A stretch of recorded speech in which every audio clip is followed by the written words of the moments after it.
Hello. Good day. It's Tuesday, March 9. Yes, March 9. Woo! So last week was a little bit busy. So this week we've had a little bit of a slowdown. The big news was that on Sunday, as we spoke about last week, was that Venus is visiting Cancer, the home of the moon, the mother, the baby, the family, domesticity. They call it domesticated in terms of, you think of our homes in the old days would have been a farm, and so everything on the farm's domesticated, right? They're not wild animals anymore, right? So, blah, blah, blah. I don't know where that came from. The big thing today is that the sun has its annual meeting with Uranus, and Uranus happens to be in Taurus for the past 4 years, and so the sun has been meeting up with Uranus in Taurus.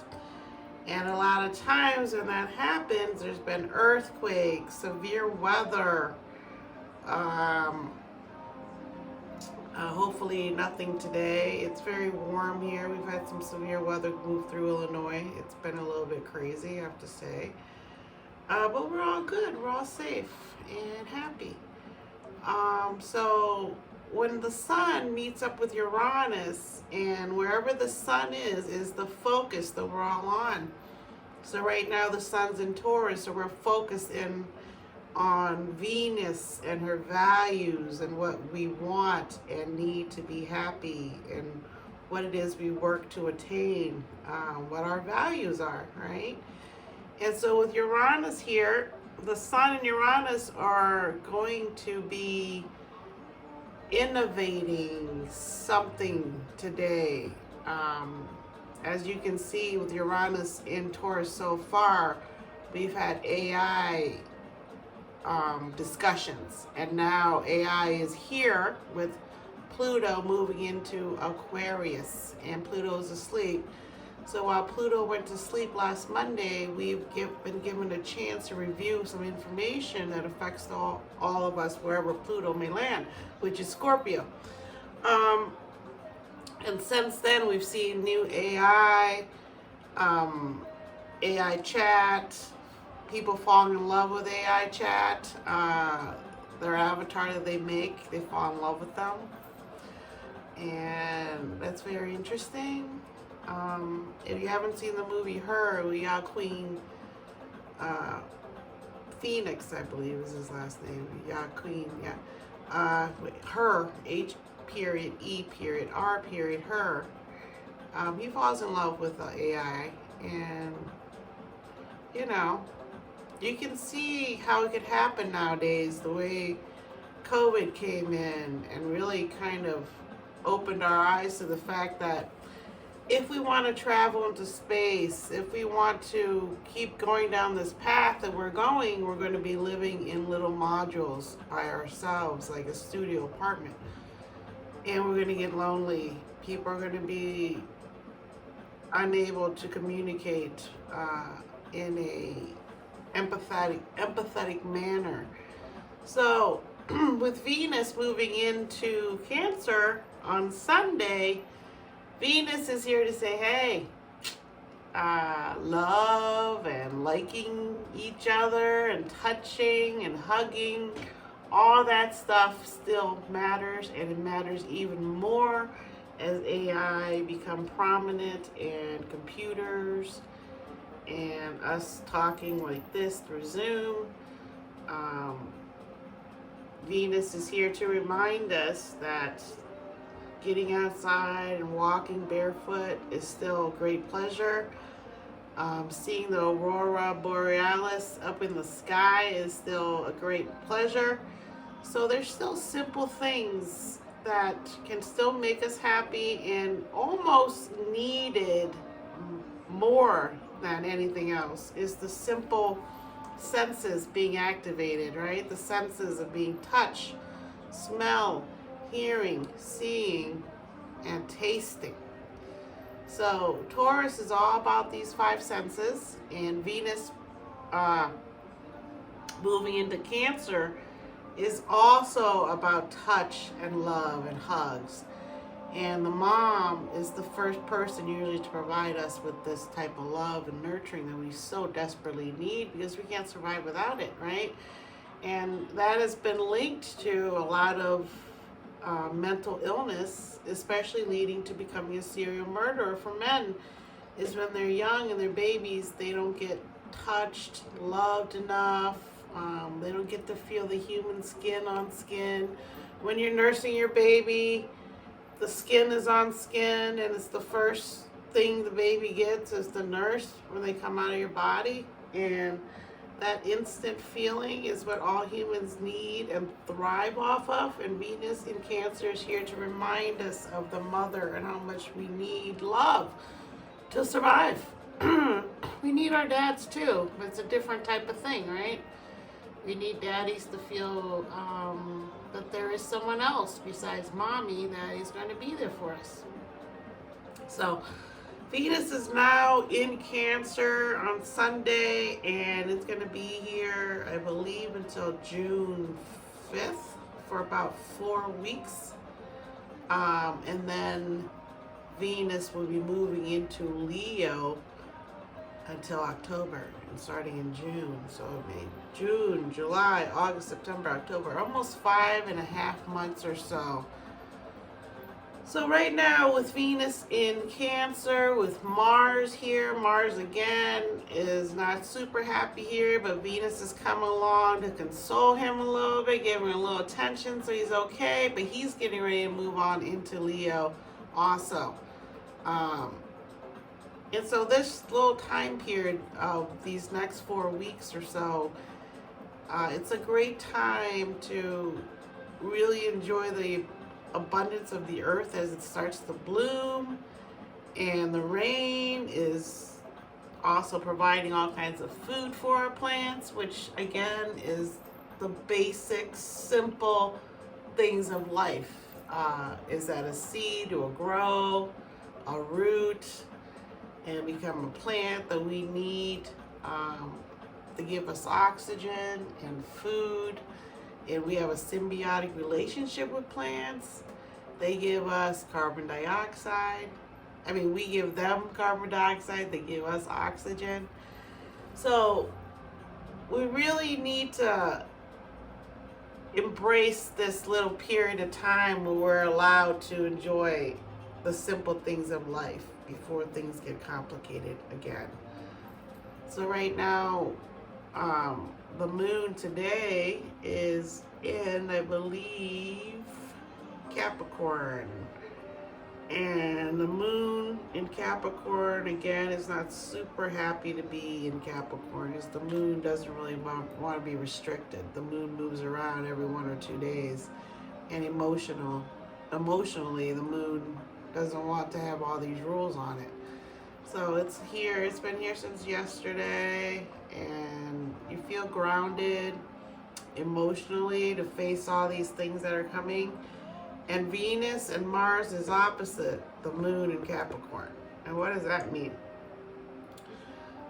Capricorn is about detached emotions, in terms of you need that to perform your job. You need to be able to leave home, and go to school, go to work, whatever you need to do, you need to be able to do that without attachment. So you can't always be at home, right?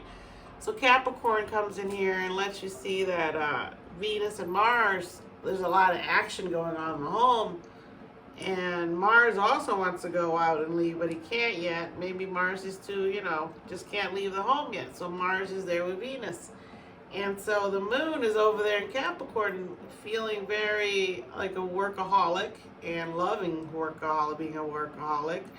The moon in Capricorn needs work to fill its ego, to let it know that it's doing a good job, because that's what Capricorn bases its values and love on, is work, and how work gives to you. Without work, you don't get anything. Without working the land, you don't get your farm, you don't get your food, right?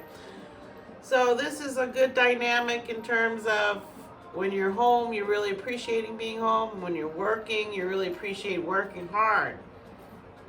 Especially with the Sun and Taurus, who's also an earth sign. So this opposition isn't such a bad thing because the Sun's in Taurus, which is an earth sign, it also does and likes what Capricorn does, which is hard work, get out there, go for it, ambition, all those things that the goat wants. So this little dynamic is nice. It can make you feel good about going to work and then bringing home the bacon and cooking it up. And so you don't miss home so much.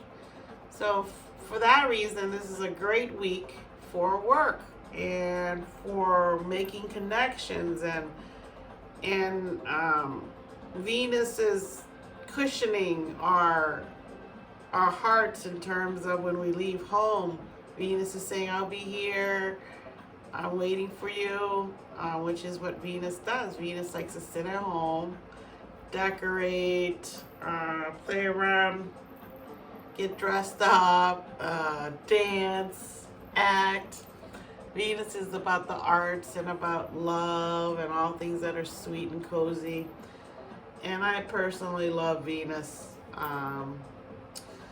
And so, in terms of the whole week, we're getting a sense that we are also able to relax a little bit this week with Venus going into Cancer, even if it's meeting up and have a little spat with Mars.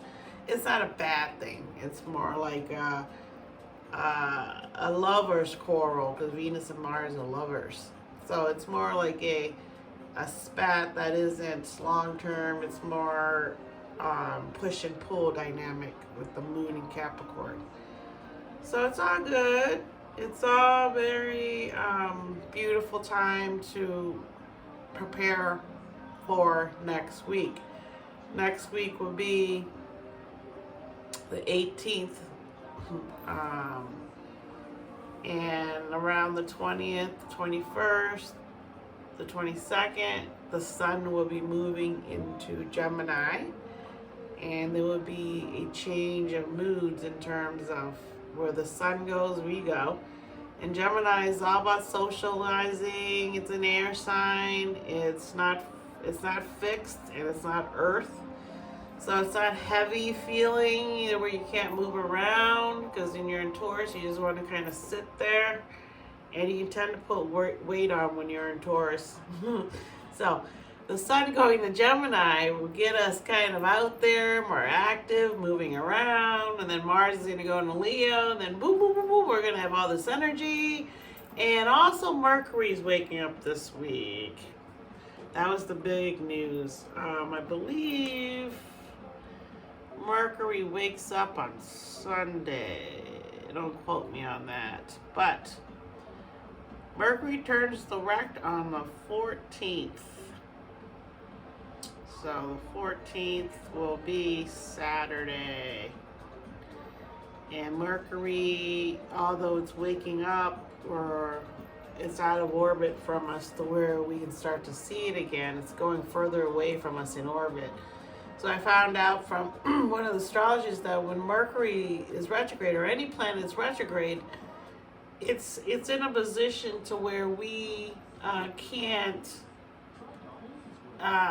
see it as well, but it's closer to us. It's closer to the Earth, so it appears to slow down, but it doesn't. It's just closer to us. And so when it's actually retrograde, we feel its energy more, not less. And so I had it all kind of not understood by a lot of astrologers, what they were saying. And so when I heard, I think it was Rick Levine, I want to say Rick Levine, but don't quote me on that again. When he talked about it, or she, or whoever it was.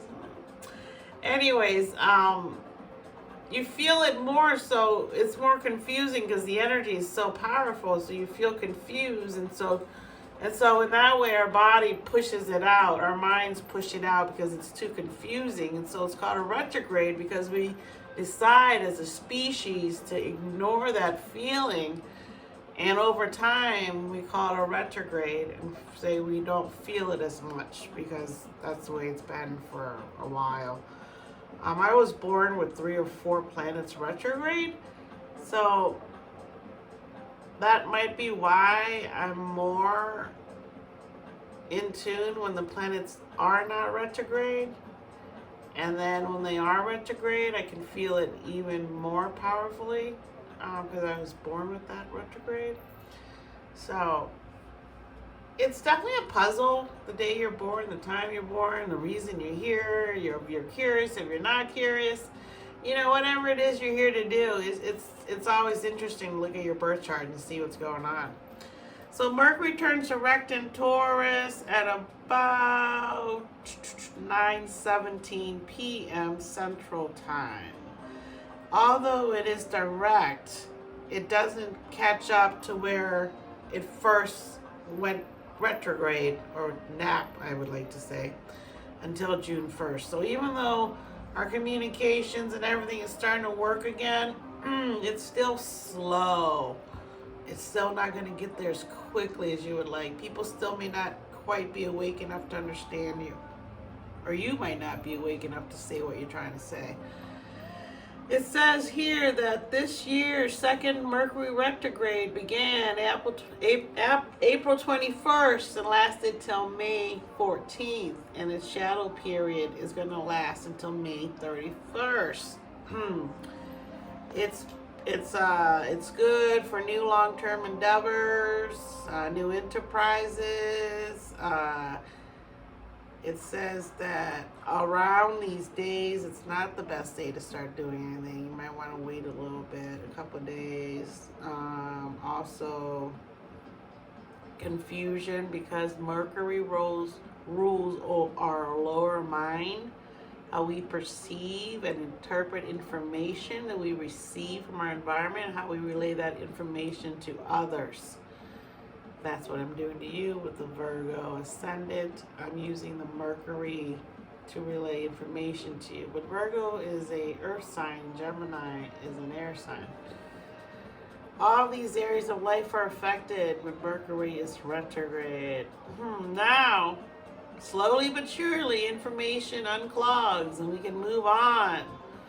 And hopefully, while I was asleep, we had a chance to refine, clarify, change our minds. Whatever it was we needed to do, the planets was pushing us to recognize that we needed to change something about the way we think, the way we talk to each other. So we'll see how that goes. As Mercury starts to wake up by June 1st, we'll have a better idea if any of these things have made a difference on some people. And that was according to CafeAstrology.com. Let's see, that's about everything else this week is kind of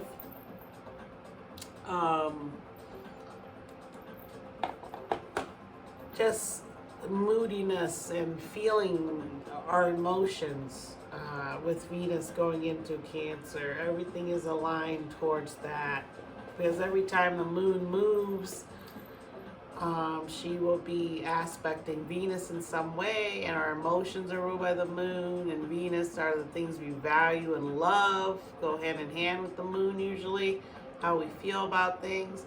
So all of the water signs, Cancer in particular, is going to be super visible to everyone right now, and very appealing, and Mother Earth. So Cancers, have fun with that. And then Scorpios and Pisces, the other two water signs, will also benefit from Venus being here, because water are all water, all get along. And the next big thing that's getting ready to happen, excuse me, pretty soon, is that Jupiter is going to be leaving Taurus and heading into, leaving Aries and moving into Taurus. And that's going to be a big deal because Jupiter moves somewhere for a year. So all you Aries, use the Jupiter energy now to finish out whatever you may need, make your wishes, plant your seeds, and then it's going to go into Aries' second house of money. So that'll be Taurus. So that's still good for Aries. Jupiter always brings great energy. Jupiter is the traditional ruler of Pisces, which is my moon. And I know that it makes me very optimistic, Jupiter, ruling my emotions. And then Neptune is in Pisces. So right now, the water signs are all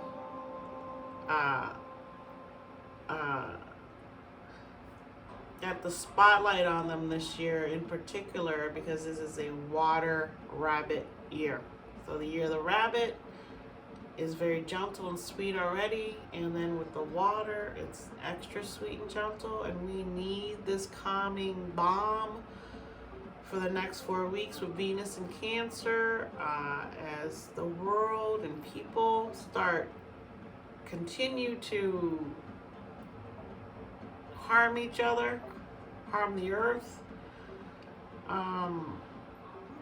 and it's important to know what's going on in the world, and just that to see how people are reacting to these new changes in the cosmos and how it's pulling on their nervous system, the way things are going with that last eclipse. We're out of the eclipse season for a while now, until October, I believe.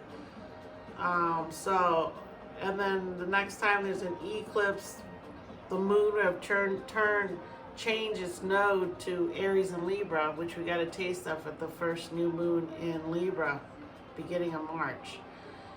So there's a lot of stuff going on this year, and it's going to continue. And then 2025 is going to be the next big year of a lot of commotion. So 2024 should be a little bit calmer, according to the astrologists.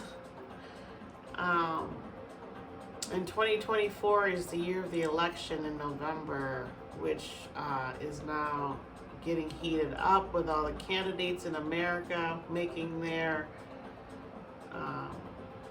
bid to be president. So there's so much going on that we're grateful when the planets go retrograde this year.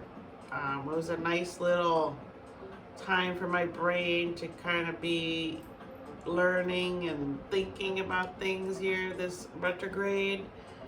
Saturn's going to go retrograde soon. So really go for your dreams now. Go for it as Mercury starts to wake up on Saturday. By next week, you can start to debut your things that you just did, that are new and we haven't seen yet. Start to debut your things then. Finish up everything now. It's really a great time to be an artist, to be writing, to be thinking, to be dreaming, to be implementing. Not so quickly. Implement next week. And Mars is going to move into Leo fairly soon, and will stay in Leo. I believe it's either Leo. I think it's either Venus or Mars. I think it's Venus that's going into Leo for 5 months. But anyways, I'll figure that out for you next week.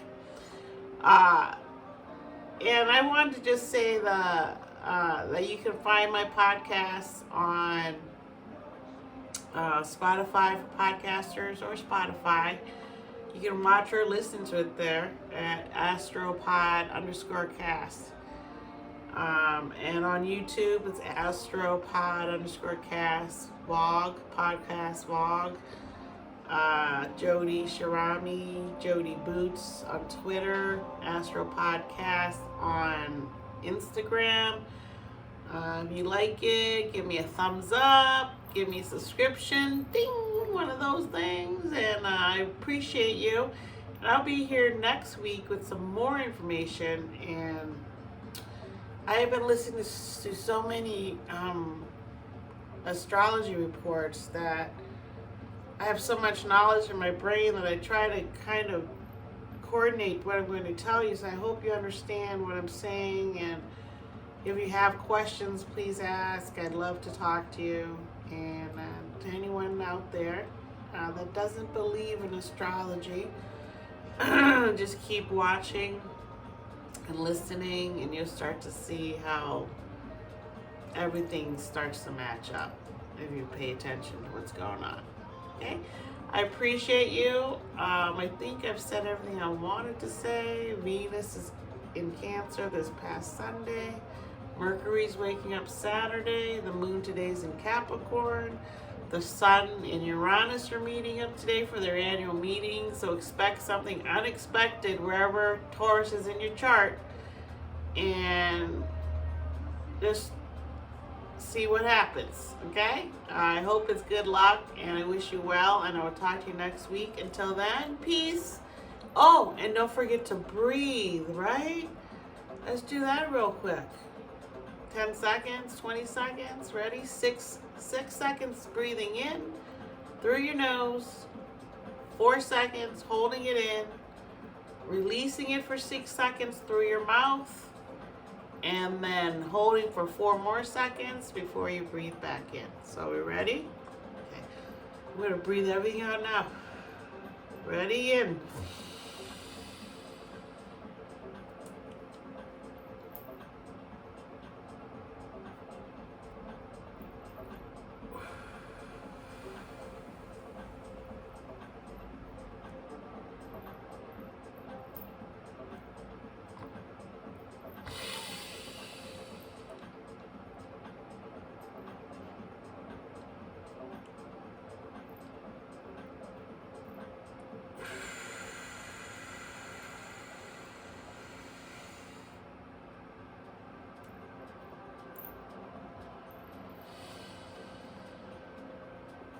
Thank you for your time. Try to do that every day, wherever you can, however you can. Sitting in the car, before you go to bed, when you wake up are the best times, especially before bed. So, talk to you guys next week, okay? Peace. Bye.